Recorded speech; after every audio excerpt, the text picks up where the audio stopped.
This video is going to be about erythropoietin hormone.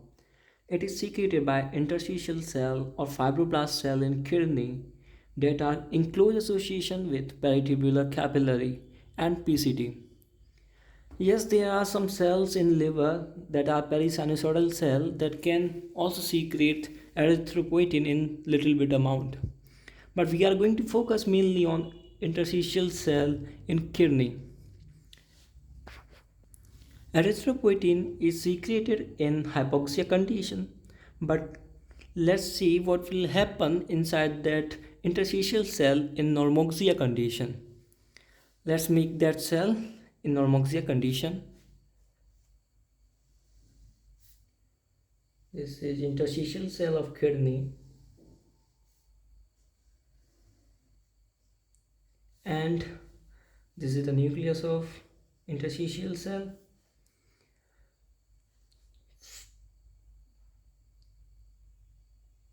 This protein is going to be one of the most important factor required for transcription of erythropoietin, that is HIF alpha, hypoxia inducible factor alpha. In normoxia condition, there is abundant oxygen inside the cell, and that is the reason why it can get hydroxylated by PhD in presence of oxygen easily and forms hydroxylated hypoxia inducible factor alpha. These are hydroxyl group, and this hydroxylation is mainly at proline amino acid residue. After this hydroxylation, it becomes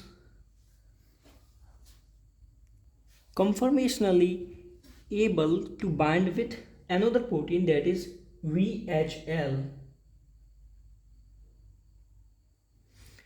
This VHL is a component of E3 ubiquitin ligase complex. If you haven't heard of that, then you have to check out apoptosis. It is important in ubiquitination of proteins. And this VHL, after binding with the HIF alpha, let's say this is HIF alpha and this is VHL, then what this is going to do is it's going to perform ubiquitination. There will be many ubiquitin attached to the HIF alpha. This is HIF alpha, and this is all happening in presence of VHL. This ubiquitination will target this HIF alpha into degradation, and degradation will takes place in proteasome. This proteasome is going to shred HIF alpha into pieces, and this is how, my friend, we have no availability of HIF alpha in normoxia condition. This is in normoxia condition. And for just notice, I have to tell you that there is HIF beta inside the nucleus. It is a nuclear protein, okay, and it is situated inside the nuclear membrane, and it is just sitting there in normoxia condition. It is not active. Now let's see another thing, that is hypoxia. In hypoxia condition, this oxygen supply will be cut off, and after this oxygen availability goes off, HIF alpha won't be hydroxylated and won't be targeted to degradation. If it is not targeted for degradation, then it will be available in ample amount inside the cytoplasm. This HIF alpha, if present in ample amount, enters the nucleus and binds with HIF beta and forms an heterodimer. Well, heterodimer is just the dimer of two proteins that are not similar.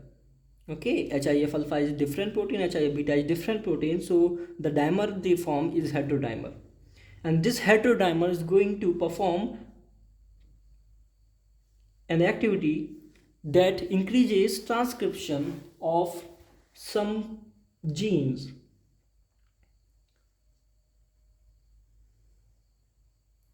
And as you have guessed, these genes are especially erythropoietin gene. This HIF beta and HIF alpha heterodimer will act as a transcription factor and will increase the expression of erythropoietin hormone. Not only erythropoietin hormone, it is going to increase expression of transferrin and ferroportin and some other proteins that help in metabolism. And there are some special factors like VEGF, vascular endothelial growth factor, especially A, and PDGF beta, platelet derived growth factor beta. These growth factors are going to promote angiogenesis. This fancy term just means vascular vessel or blood vessel formation. Now this erythropoietin has many effects, and most common one that we already are aware of is promoting the erythropoiesis.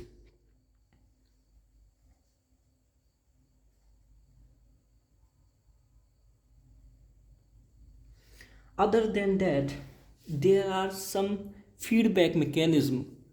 Okay, this erythropoietin is going to work as a positive feedback for its production.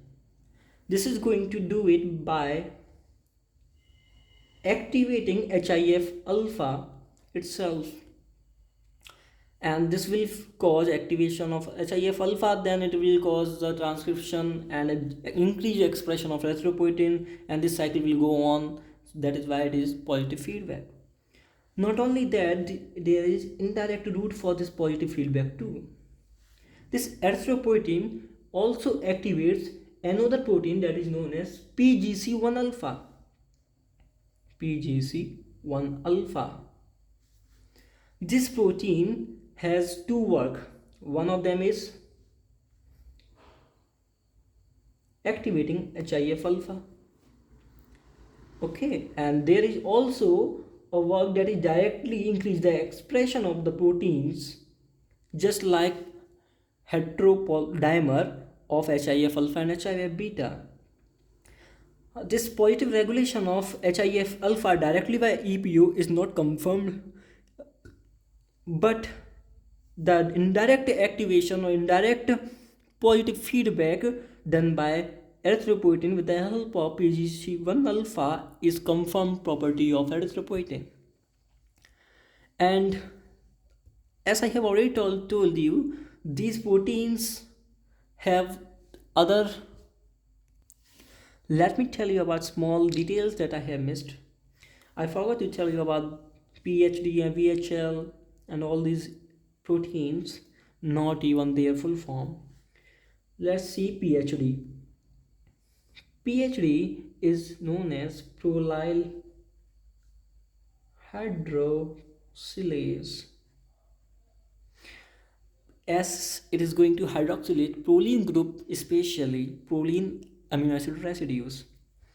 And VHL, it has a funny name as it is based on scientist that discovered it, or that is von Hippel Lindau protein. V for 1, H for Hippel, L for Lindau. This VHL is component of E3 ubiquitin ligase complex.